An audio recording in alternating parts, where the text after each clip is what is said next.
Good morning, everyone. Today is the 31st of August, 2025, and we're in this beautiful rising tide meditation hall in Magnolia Grove Monastery, Mississippi. And this is the last day of our 12-step retreat. So today's topic, one of my sisters wrote on the board in beautiful Vietnamese style, transformation and healing. And I said she'd finished the Dharma talk already because that's really all there is to say, smiley face. So maybe we can all go home now. So my name's Sister Nghiem, and I'm practicing taking refuge in the present moment so well that at this moment I have no idea what I'm going to say to you. It seems this retreat has been so rich. We've already received so much. And I feel like, what is there left to say? What could I possibly say more? But I will try. I will try to share something about transformation and healing. That was the topic given to me by the organizing team. And I thought, that's such a big topic. That's like a lifetime of practice. And to kind of help me, I went and got Thay's book called Transformation and Healing. And I thought, okay, maybe I can base it on this book. And I'd like to read to you one of the endorsements on the back of this book. If you were to possess only one book on how to fare through this human existence with joy and self-knowledge, it should be this text. Right, so this book says it all, available in our bookshop. It is a commentary. It is our teacher's commentary on the Sutra of the Four Establishments of Mindfulness.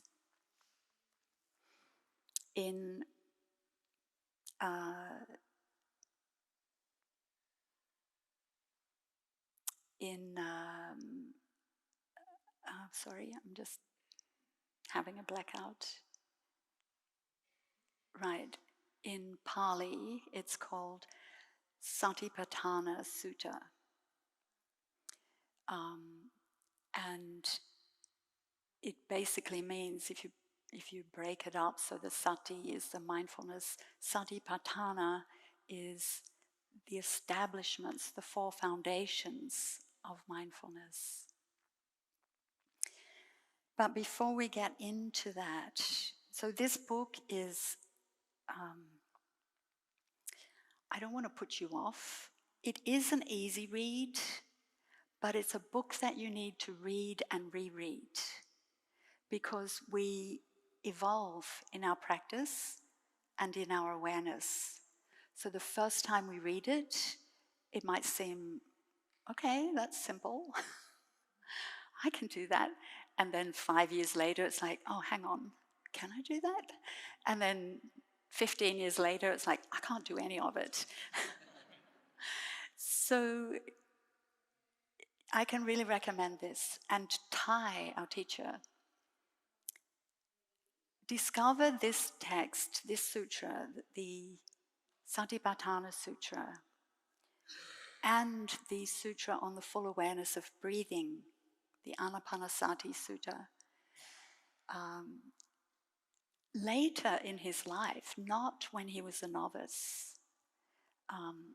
He had had many years of practice before discovering these two sutras, which are basically twins. They go together. The sutra on the full awareness of breathing And the Sutra on the 4 foundations of mindfulness, or 4 establishments of mindfulness, are extremely complementary, and they both speak about awareness of the 4 foundations. As we know, the body, the feelings, the mind, and the objects of mind, or the world around us, our perceptions, what we perceive. So this basic awareness, although basic, is quite challenging, and that's why we need to practice. So transformation and healing, what? What are we trying to transform, and what are we trying to heal?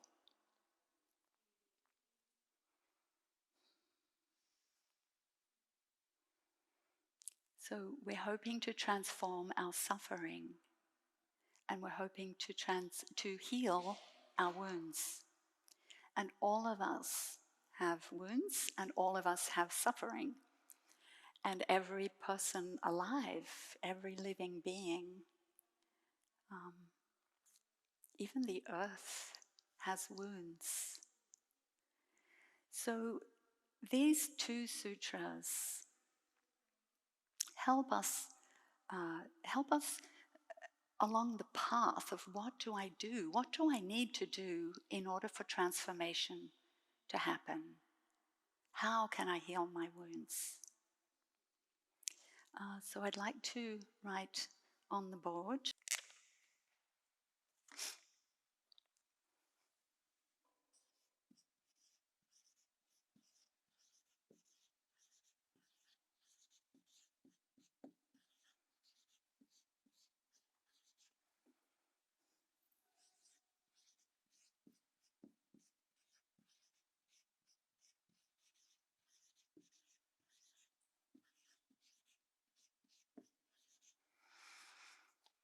So the Anapanasatisutta in Pali, or Sutra in Sanskrit, is a foundational sutra which outlines 16 basic exercises for mindful breathing. So this focuses on mindful breathing, but at the same time, it also focuses on what this sutra elaborates on, the 4 establishments of mindfulness. And the 4 are awareness of the body, the first one, which includes awareness of the breath. The second one is awareness of feelings. Then awareness of our mind, and awareness of what our teacher called the objects of mind. Now this might sound a little abstract. What on earth are the objects of mind? Basically, what's meant here is that body, feelings, mind, and our perceptions of the world around us. So what we perceive. And we call them objects because of the teaching where we understand that the subject of perception, us, and the object of perception are 2 of the same whole. In other words, there is no external reality. There's no reality outside of us. We are creating our own reality, which is why sometimes we feel like we're creating our own hell. And yeah, we are. We're creating our own hell, and we create our own heaven or paradise. And in the last few days, you've probably been experiencing that you were able to create a peace that's not only inside you, but is also around you. So that's why we call them objects of mind, because they do not exist independently of our mind, of our consciousness. And the Anapanasatisutta also goes into these in 16 steps. So I recommend you read both of them later. And you keep reading them. So Thai has written commentaries on both of those sutras. So they're like foundational texts we should have. And keep reading from time to time.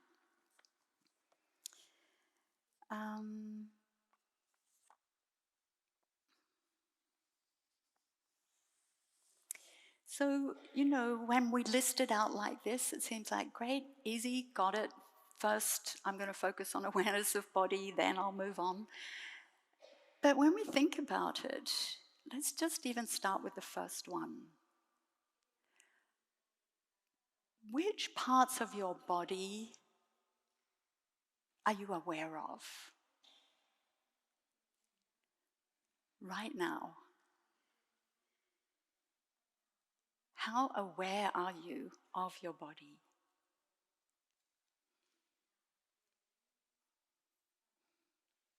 You might be aware of the contact on the cushion. You might be aware of some pain in your knees or your back. But your body is immense, infinite, trillions of cells, so many organs, so many systems. How aware are you of that in your daily life? Nobody's daring to answer, but I think the answer is not very aware, a little bit, now and then. Like when I sit on the meditation cushion and I scan my body and I become aware of the different parts, and then I think, I'm done, that's good. Some of you are laughing. So do you know which parts you are not aware of right now? Which parts are you not aware of? So don't look at me, I can't give you the answer.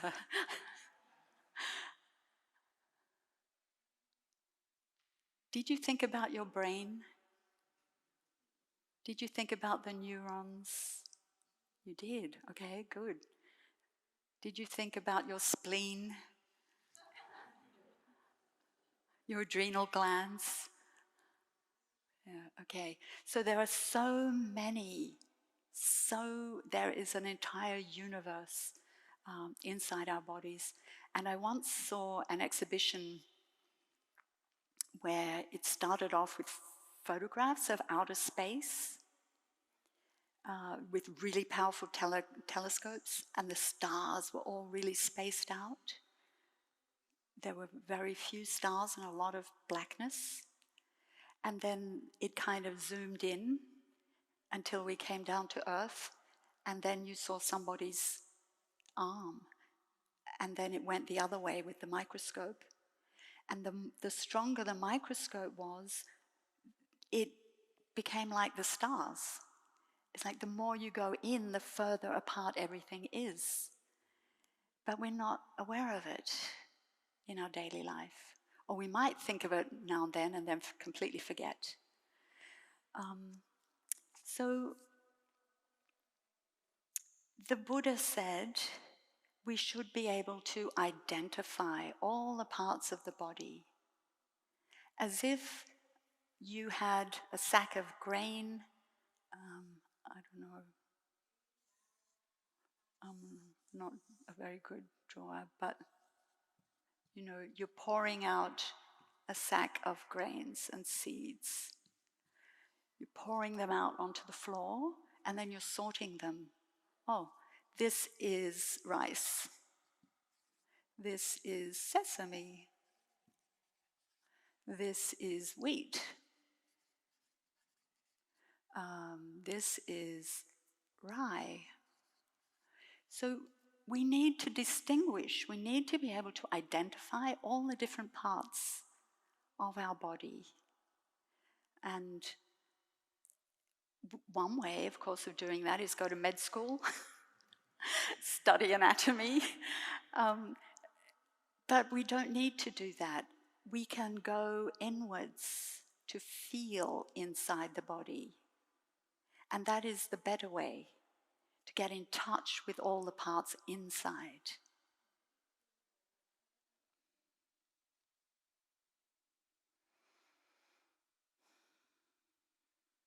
So instead of, you can, it's definitely helpful to get an anatomy book, but what we want is to look from within.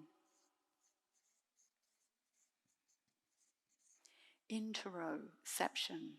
So from within I am feeling tension or digestion or fullness of bladder or a headache or stiffness. We feel it from inside and we name it. This is muscle cramp. This is a knot in my stomach. This is tense jaws, and so on. And we do that with the others as well. So our feelings, we try to identify and name them.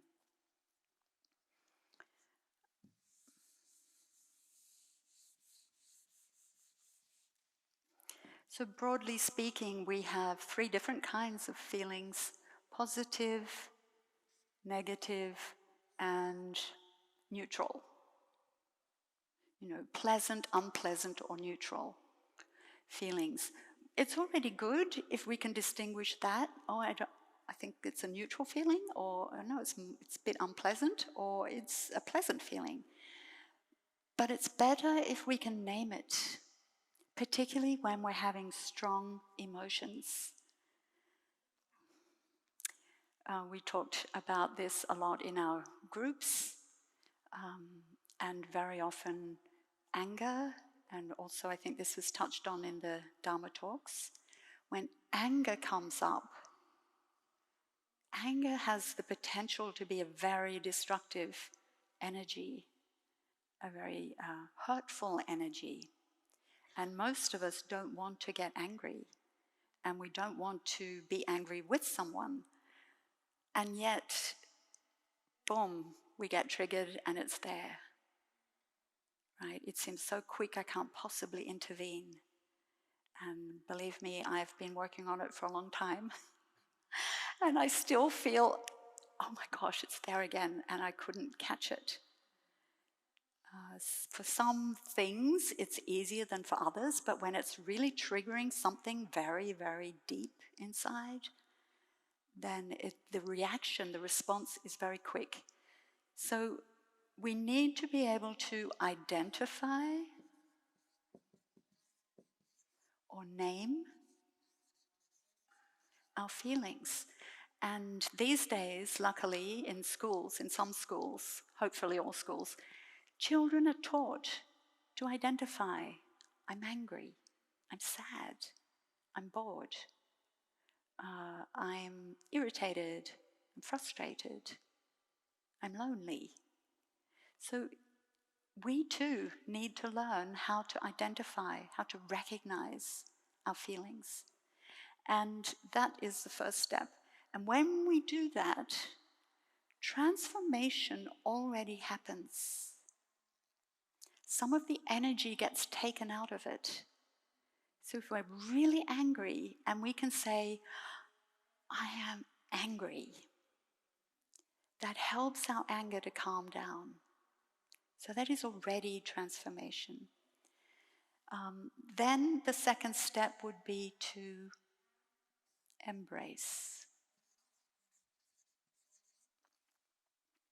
So Thai used to say, and it was always lovely to see, Thai as a man talk about embracing our feelings and nursing them gently, as if you would nurse a crying baby. And he would say, mothers, parents, when the baby's crying, they go straight away and pick it up and nurse it, cradle it. So when we have strong feelings of despair or anger or what are some other ones? Sadness. when those feelings are really strong, we need to go and recognize them and then embrace them and say, hello, hello, my anger, I know you're there. Hello, my despair, I know you're there. I've got you. I'm here for you. In this way, we can give ourselves what perhaps we didn't get when we were younger. Maybe our parents or whoever looked after us weren't able to do that for us. And maybe it just escalated into the hugest tantrum or the hugest outburst. So embracing and then calming.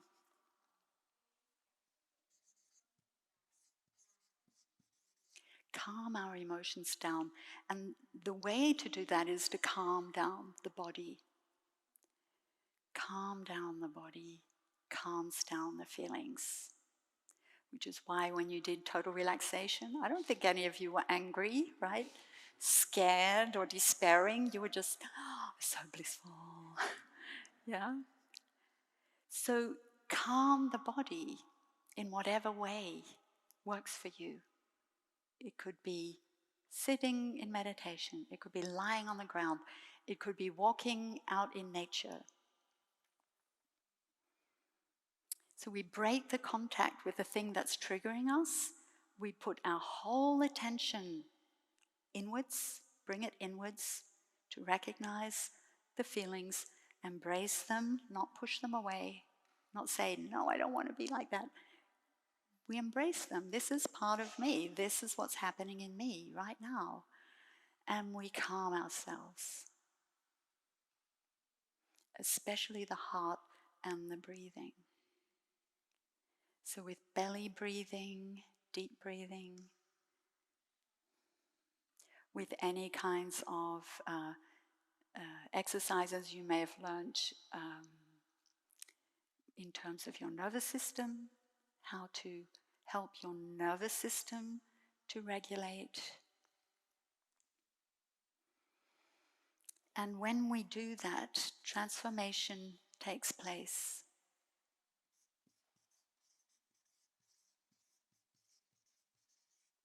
You will see that you don't feel the same way about what happened after you have calmed down. You will see you're able to see it more clearly, not all clouded with smoke and flames and daggers. So that is the way we deal with our strong emotions. And when we come to mind, we are looking at our thoughts.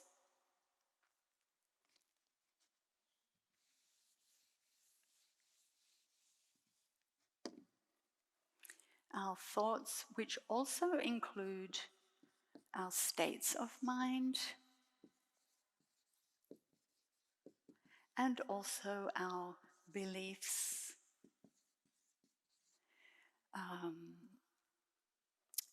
Beliefs often about ourselves, which is what causes the most suffering. How we are thinking about ourselves.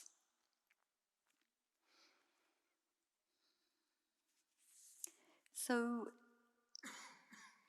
we can heal by investigating our beliefs. We can train by guarding our mind and looking at the inclination of our mind. Do I always see the negative? Can I also see the positive? Can I switch at that moment? So when I'm walking down the road around here, sometimes I see all the trash and I focus on that. It's like, oh my gosh, who throws stuff out of the car like this? Why do they do it? Why are they eating this rubbish anyway?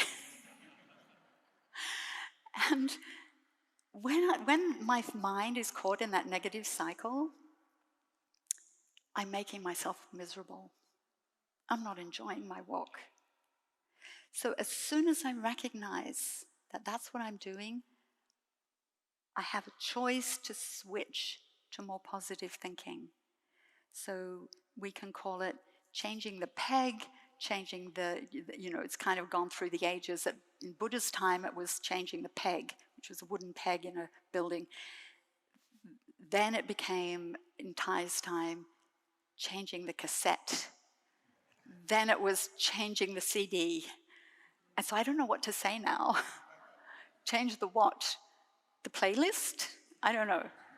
But change the playlist.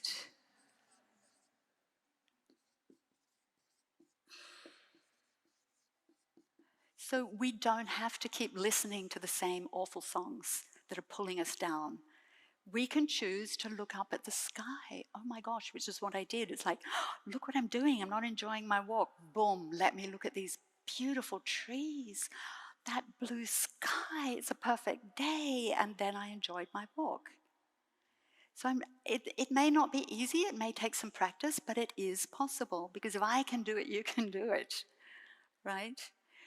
I had very negative inclination of my mind, a complete glass half empty person. So I can do it, and I know you can do it. And I'd like to speak a little bit about beliefs as a cause of suffering and how we can transform that. So I know that many of us have had experiences as children, as babies, maybe in utero, and very often those experiences overwhelmed us, traumatized us, and we couldn't make sense of it. So in our mind, as a child, we did the best we could to make sense of what was happening. So some good explanations are, I must be awful. I must be unlovable. There's something fundamentally wrong with me. I must be somebody else's child.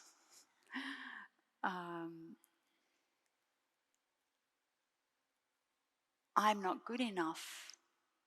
I'm not worthy. All of these things are the child's attempt to make sense of what was happening. And I found that it is possible to go back to the past and rewrite it. I don't mean erase what happened, but rewrite it in the sense of, with my adult awareness, re-scripting. For example, and I shared this recently in another talk, and I'm invoking the name of Tuffy.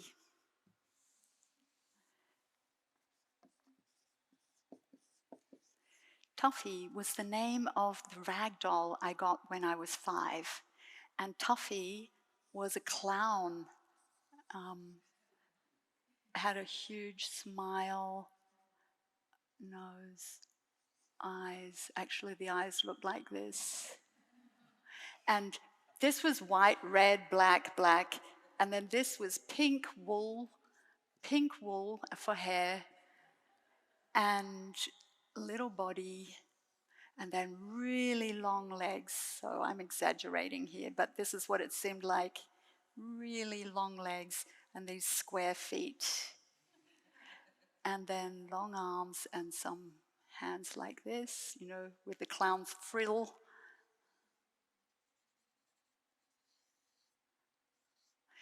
And Tuffy, cute, huh? I couldn't sleep without Tuffy. Tuffy was my dearest, absolute dearest doll, toy, comforter. Tuffy was the one I slept with every night and held on to. Tuffy was the one I told all my woes to. And one day, so I have an elder sister. I did have an elder sister. And we fought all the time. We shared a room. And she did something that I thought was so unjust. It was so unjust. I was so mad. I was hurt and I was so angry. And I ran to my mother and tried to tell her what happened. what my sister did. And she said, shut up and stop sniveling or I'll really give you something to snivel about. Yeah, so that went into my heart, and then the injustice was a million times more. It was like not only the first injustice, but then I don't get any support. I went back to my room and I grabbed Tuffy by the feet and I swung him around until his head bashed the floor on every swing, like, and I just kept swinging. You can see some horrified faces. Don't do this. I'm not saying you should emulate. I smashed his head into the ground because he was my most dearest thing, and I wanted to hurt him. I didn't know what else to do with my feelings. But after a certain while, I started to feel remorse. I was like, oh my gosh, what have I done? So then I started on myself. I put Tuffy aside. I started to scratch my face, pull my mouth, rip my skin. It's like, I'm going to show them. I'm going to kill myself and then they'll see, the way kids do. So that story has remained intact until now. It has been a wound of being unjustly sent away, not heard, not seen, not comforted. And I could leave it like that forever. But that's exactly what triggers me.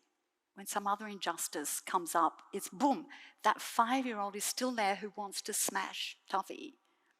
It comes up so quickly. So now I go back and I visualize myself at the age of 5. And I was pretty cute then, I have to say. Actually, I didn't say that, someone else said that, so I'm just repeating it. Apparently I was cute. And I look at that little girl and I feel her pain. And I respond in the way that she needed. So now, when Thai talks about embracing, now I take her. I pull her onto my lap, I hug her while she's, full of sobbing and anguish. And I say, I know that hurts. I understand. I'm here for you. There's nothing wrong with you. You didn't do anything wrong. And I help her to calm down. And that is what heals me. It's going back to not leave the past the way it was, not frozen in time. Now I can do something about it. Now I can recognize the feelings and I recognize what was needed and I can provide that now. And somebody said to me, I should take Tuffy with me everywhere as my spirit guide or something. And today I did. I invoked Tuffy's presence. It's like, please help me get through this Dharma talk. And Tuff, sure enough. So, yeah, healing and transformation are possible if we turn our gaze inwards, if we are willing to recognize the feelings and feel the feelings. So in the sutra on the 4 establishments of mindfulness, we're encouraged to become aware of the body in the body. Awareness of the body in the body, not awareness of the body from outside the body. Awareness of the feelings in the feelings. So feeling the feelings, getting in touch with the feelings, and then being kind to calm them down. Name them, embrace them, be there for them. Awareness of the mind in the mind. Seeing where our mind is going. What thoughts are we having? thoughts of revenge, thoughts of violence, wanting to get back at someone. Well, now I'll show them, I'm going to hit them, I'm going to do something. Whatever our thoughts are, recognizing them. And by recognizing them, they automatically calm down. And the objects of mind, so how do I perceive others? In that moment, in that story, I perceived my mother as a monster, an unfeeling monster, a dragon, a witch, I don't know, just something really bad.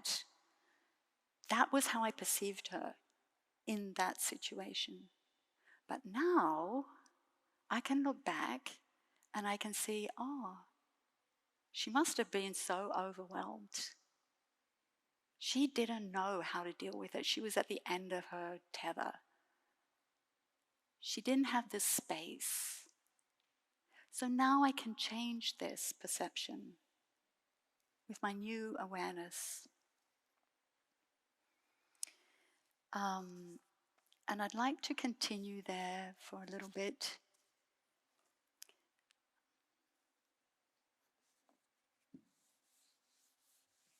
So Tuffy going back into the spirit realm.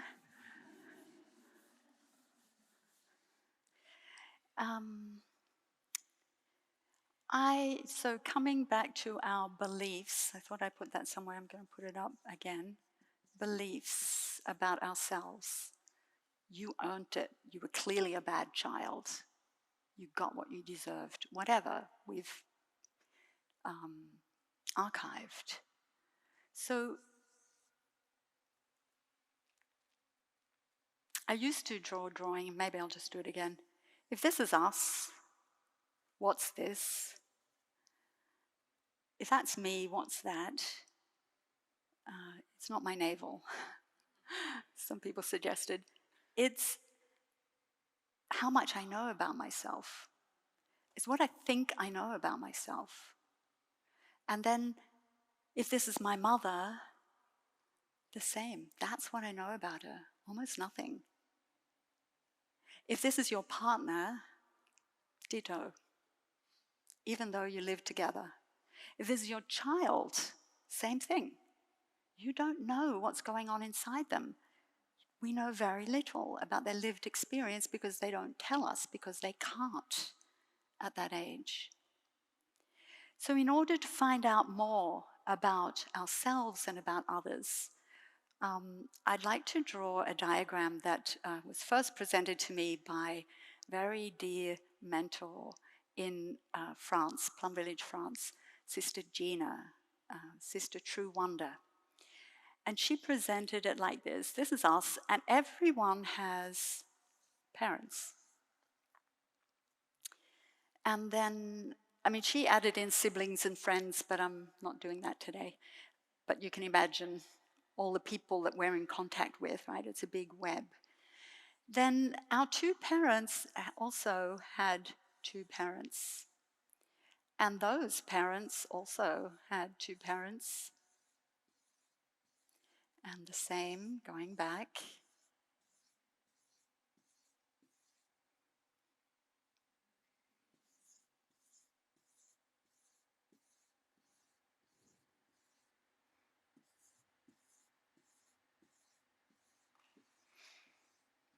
Okay, so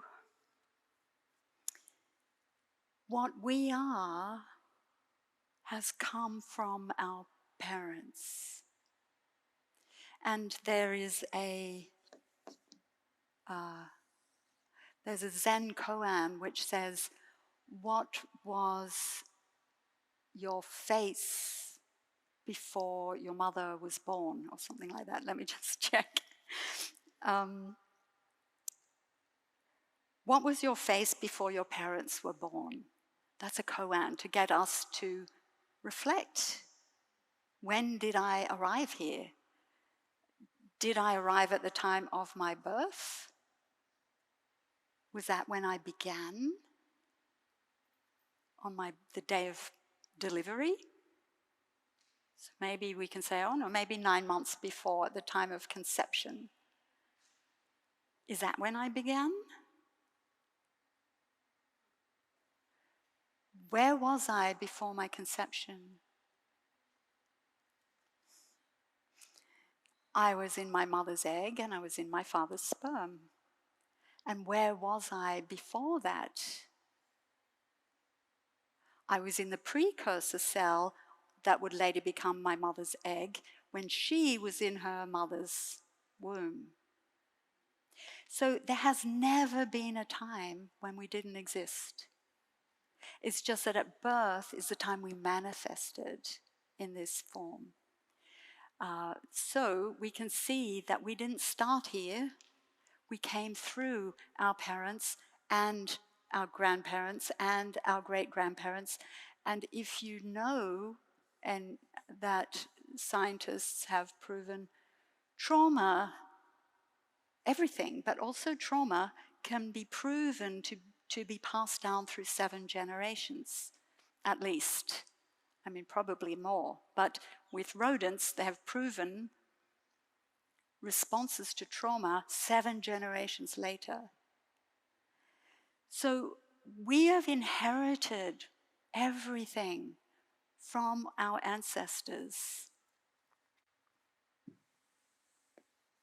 So if there was death, my father's father died when he was very young, my mother's brother took his life, my mother's father was absent, he was away.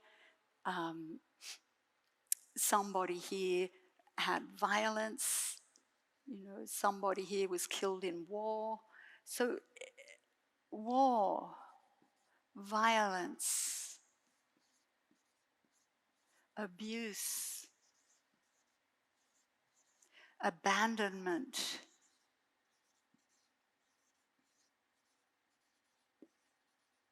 neglect,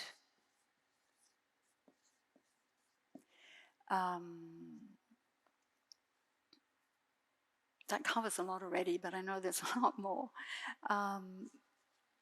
Addiction, right? Addiction in the family, domestic violence, mental illness, displacement, having to change countries, be in exile. And then there's also the culture and the society that we grew up in and that our parents grew up in, and so on, all the way back. Death, illness, education, all of those things make up who we are and are passed down to us. So we are not a separate self. We didn't begin here at the time of birth or at the time of conception. We began way, way back at from beginningless time. There is no time when we didn't exist. And everything that's happened, good and bad, has come down to us. So this looks like a pretty negative list, but there's also, of course, all the strengths, the talents, the skills, right? All the positive attributes have also come down to us. So as Ty would say, I don't need to be too proud because this talent is not mine, and I don't need to be ashamed because it's also not mine.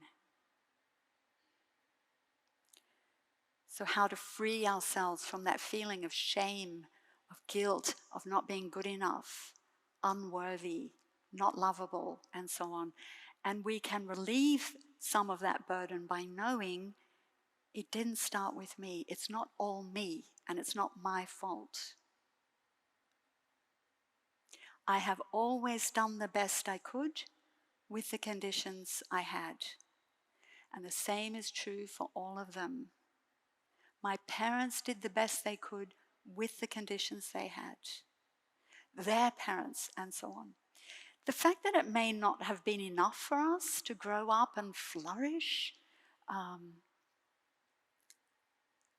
doesn't mean we can't still flourish, because now we can do that work. Now we can be the mother to ourselves we never had, or the father we never had. We can give ourselves what we really needed. So if you would like to just look, if you don't believe me, look at your hands. Have a look at them, the front and the back. See if you can recognize whose hands are they.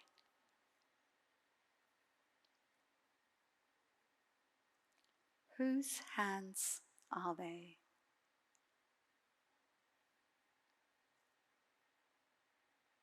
Do you see? Does anyone see whose hands they've got? No, they're not my hands. So when I look at my hands, and I only did this when I came to Plum Village, I recognize they're my father's hands. They're exactly the same as my father's hands. Yeah, and when I look at photos, his hands look like my hands. So these are not my hands. These are not my eyes. It's not my smile. It's not my chin. It's not my body. It's not my beliefs. Not my strengths, not my weaknesses. Right? When we start to see that we are a continuation, not a creation, then we can feel lighter and unburdened. And at the same time, it gives rise to compassion because we see that, oh my gosh, and I invite you to look at home in your photo albums, if any of you still have them, from your grandparents, and look at the photos. They're so revealing. Who's smiling, who's not smiling, who's standing close, who's hugging, who's not hugging, you know, how do the kids look? What's the vibe of the photo? It can really tell us a lot. And if your parents are still alive or your grandparents, interview them. Find out as much as you can. What happened when you were young? Who did you go to when you were upset? Did they comfort you? Did your parents get on well? Were they fighting all the time? Was there addiction? Was there abuse? Was there violence? Like, we need to know, and the more we know, the more we can understand who we are and why we are like this now. Let's have a sound of the bell.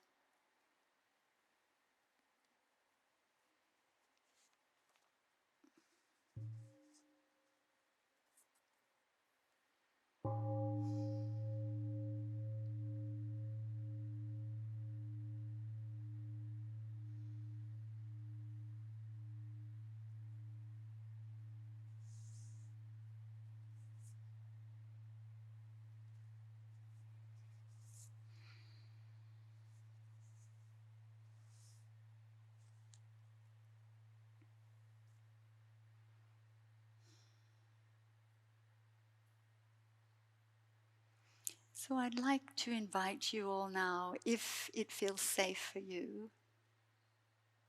to get in touch with your little inner child, because they're the ones that are reacting. I have to write this up again because I love it so much. If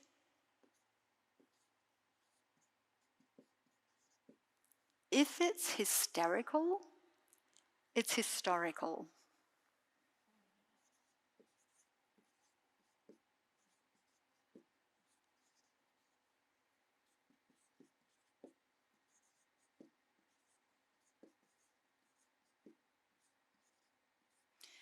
That means if I have a strong reaction, it's not about now, it's not about you, it's not about what's happening now, it's about my inner child.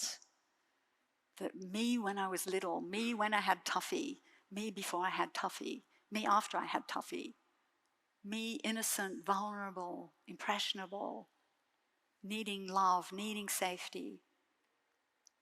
That's who's reacting. So if you would like to, I'd like to invite you to close your eyes and choose an age that's not too traumatic, right? So the point is not to open up a fresh wound. Choose an age you think you can.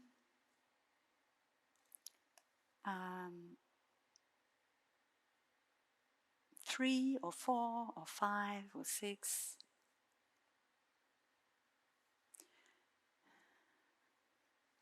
Maybe on a happy day, a happy moment.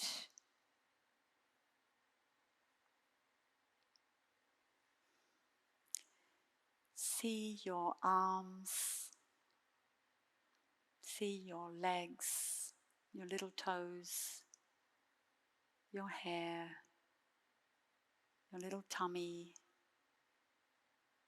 See how cute you were, how adorable.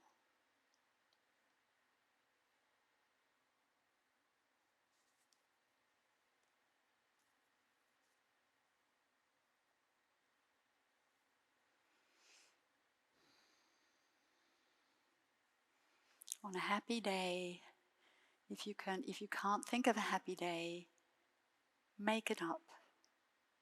I see myself on a happy day.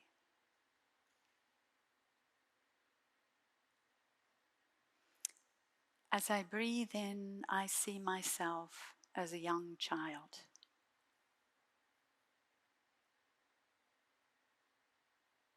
As I breathe out, I see how easily hurt I was, how vulnerable, innocent, sensitive, impressionable.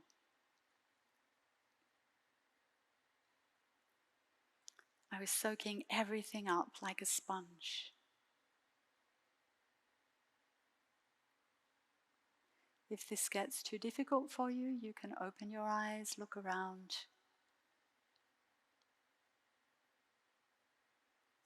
As I breathe out, I see how easily wounded I was, how deeply I felt everything.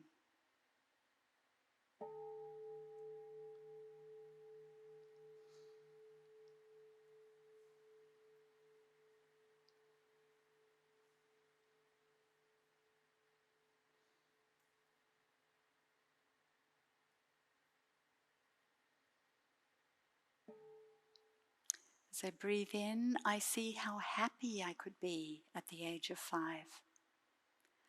Fun-loving, full of energy, full of life, playful.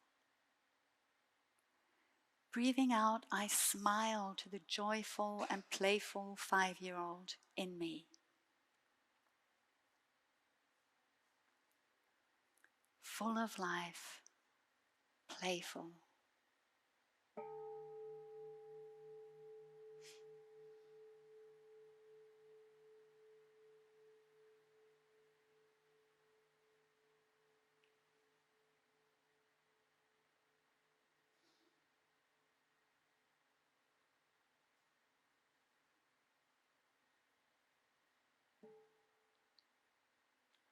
Breathing in, I see how hurt, lonely, or angry I was. Breathing out, I smile to my inner child. I embrace them, soothe them, console them. Hurt, lonely, or angry, embracing, soothing, consoling.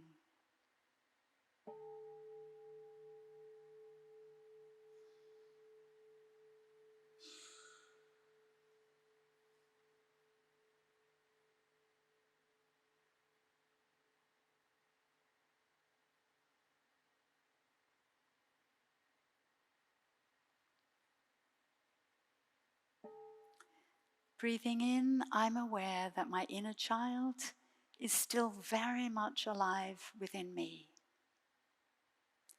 Breathing out, I know my inner child needs to be seen and heard, not abandoned, not ignored. My inner child still alive within me, seeing and hearing my inner child.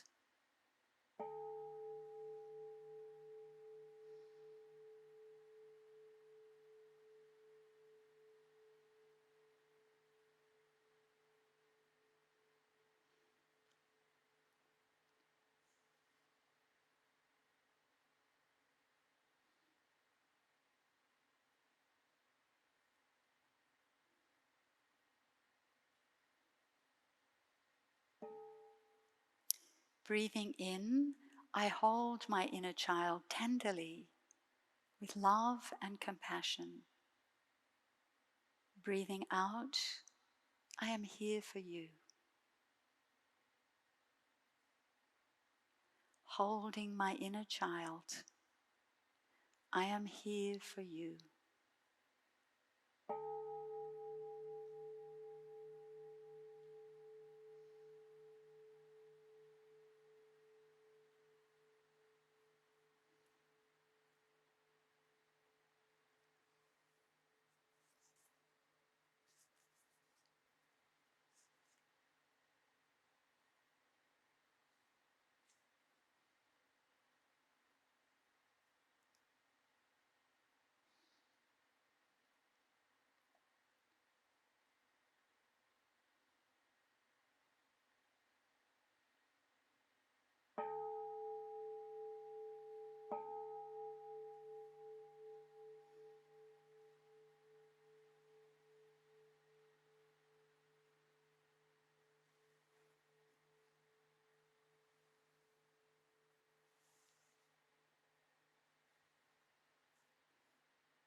So I can see some tears, and that is absolutely okay.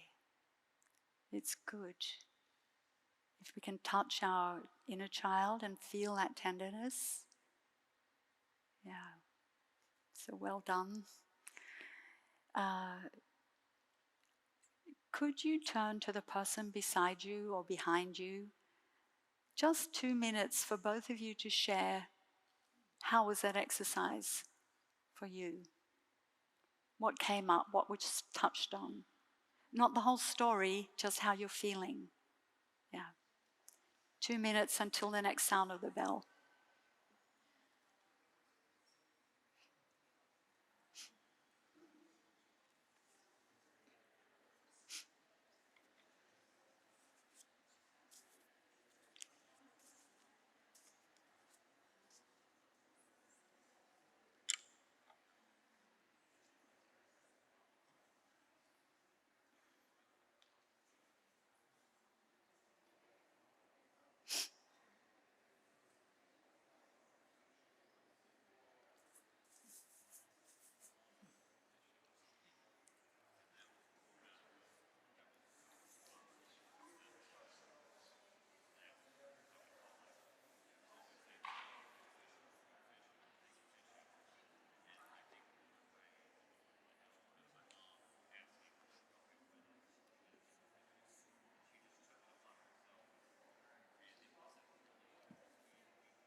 No, yeah, but not yet. I'll tell you.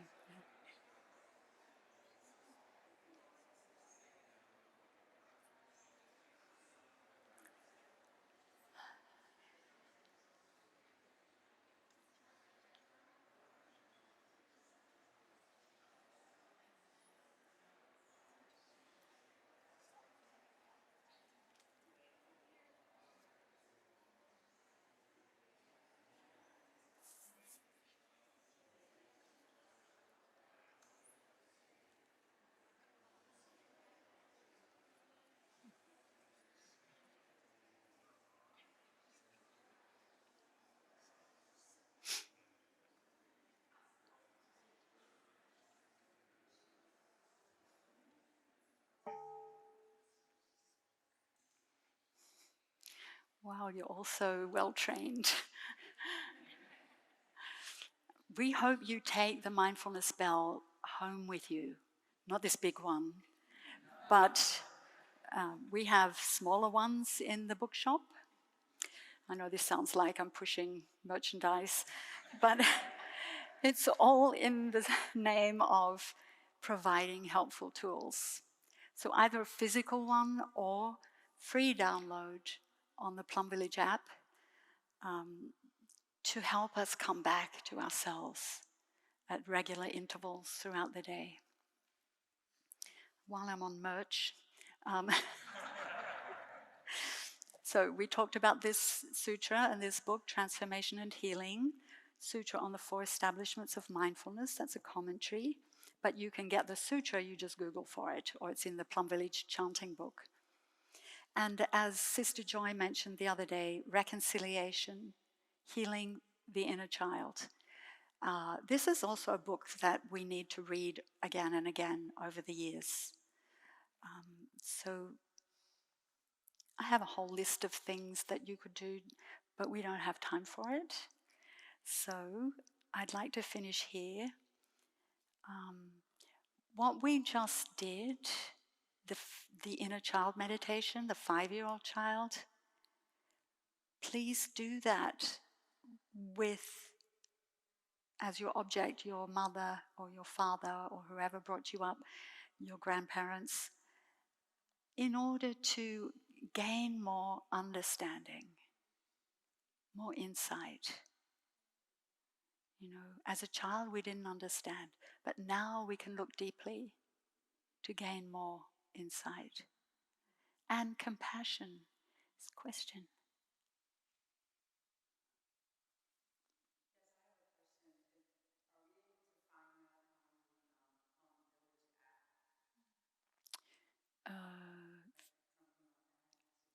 I'm not sure. Unless this talk gets posted to the Plum Village app.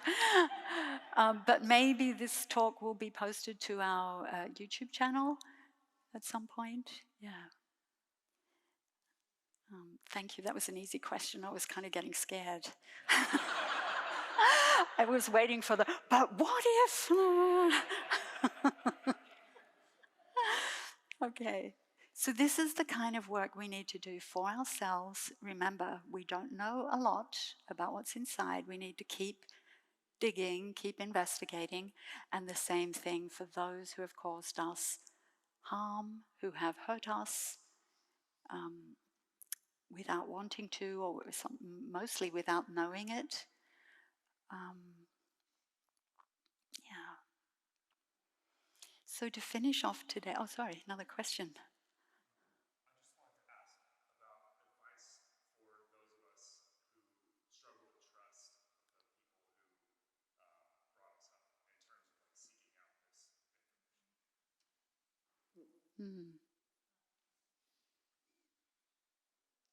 I think that's a good question for your Sangha. Yeah. I don't have a spontaneous answer, but it's a good question. Sometimes because of our broken trust, we can't get the help we need. I'm sure there are ways. Maybe you have siblings who can, or aunts or uncles, nieces or nephews. I don't know. Maybe there's someone else who can do that for you. You can give them your list of questions. Yeah. Okay, thank you. So are we okay, or are there any other burning questions? Good. Then I really like to invite Brother Jung and our two friends, Sarah and Susan. They have prepared something very special for us to end this session. And it's a song called Watering Seeds of Joy. It's also on YouTube. And it was written by one of our sisters, who's the abbess of Blue Cliff Monastery. And it starts out by saying, my mother, my father, they are in me. They're not outside of me. They're in me. And when I look, I see myself in them. And the same with our spiritual ancestors. I am a continuation of my mother and my father and my adopted parents and whoever else brought me up. I'm a continuation of all my blood ancestors, all of them.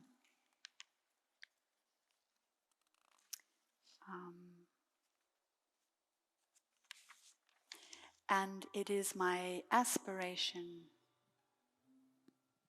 to preserve and continue to nourish the seeds of goodness, the seeds of skill, the seeds of happiness that I've inherited.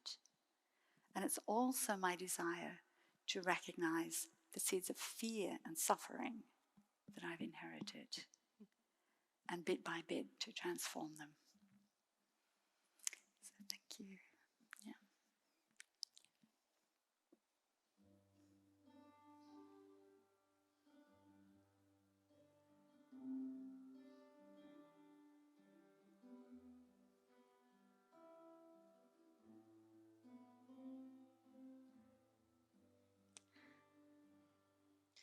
My mother, my father, they are in me. And when I look, I see myself in them. The Buddha, the patriarchs, they are in me. And when I look, I see myself in them. I am a continuation of my mother and my father. I am a continuation of all my blood ancestors. It is my aspiration to preserve and continue to nourish seeds of goodness, seeds of skill, seeds of happiness which I have inherited. It is also my desire to recognize the seeds of fear and suffering I have inherited, and bit by bit to transform them, to transform them. I am a continuation of the Buddha and the patriarchs. I am a continuation of all my spiritual teachers. It is my deep aspiration to preserve, develop, and nourish seeds of understanding, seeds of love, seeds of freedom which they have transmitted to me. In my daily life I also want to sow seeds of love and compassion in my own consciousness and in the heart of other people.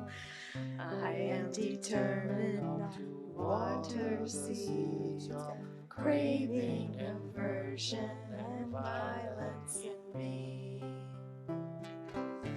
I am determined not to water the seeds of craving, aversion, and violence in others.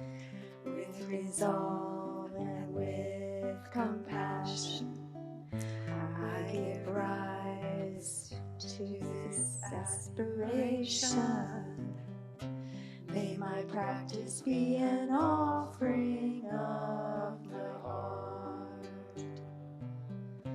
May my practice be an offering of my heart.